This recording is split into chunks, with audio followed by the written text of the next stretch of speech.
Twitter employees in a total panic at the thought of Elon Musk taking over the company.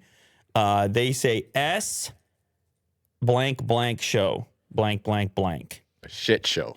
Oh, You're talking about this show? It sounds like you're talking about this show. Will. I had to say it. I feel like you feel better now after letting that one Yeah. go. It certainly does feel better. After Googling fee, you needed to just call this show what it is.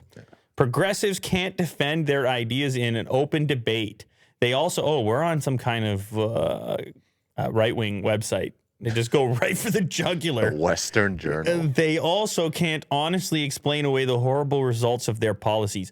So the way, okay, first of all, I just want to do a quick recap. The way that we have a wide variety of news sources and we use aggregators in order to look at high velocity articles and surface things that a lot of people are talking about. So if you're ever wondering, like, what is this wide variety of sources? That's the reason. It is a wide breadth of what's going on the internet. Some of this stuff and sites and things will and won't line up with whatever your political viewpoint is, but it's whatever. It's good to know, to not be in your own chamber, echo chamber, but instead be like, okay, this is stuff that people are reading online. It can be helpful to know how others are making their reality. absolutely. So anyway, I'm putting that out there, and that's likely how this got selected. However, free speech advocate Elon Musk seems intent on changing that. The Tesla and SpaceX CEO became Twitter's largest stockholder on April 4th when he bought 9.2% of the social media giant.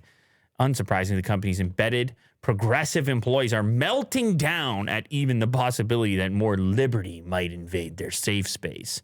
Well, I can't continue to read this article. This guy's, it's very... yeah, it's too opinionated. It's very one-dimensional here. I'm sure there are some people at Twitter that are concerned about this. I'm sure that there's others that are possibly excited about it. You're telling me, Elon, there's not a single Elon fan at Twitter? Not a single one? Well, the CEO is a fan, right? Sounds like it. The founder sounds like a fan. Maybe we can get some.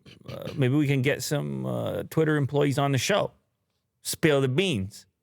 Settle the score. Let the dust settle. Once the dust settles. I don't know. Yeah, whatever. We'll see how it shakes out. It's 9.2% right now. He's not on the board. Nothing's really changed. He's going to keep putting polls out there. How scary is it for your average Twitter employee who's not a fan of Elon? I don't think it's much of an issue yet. That's my take.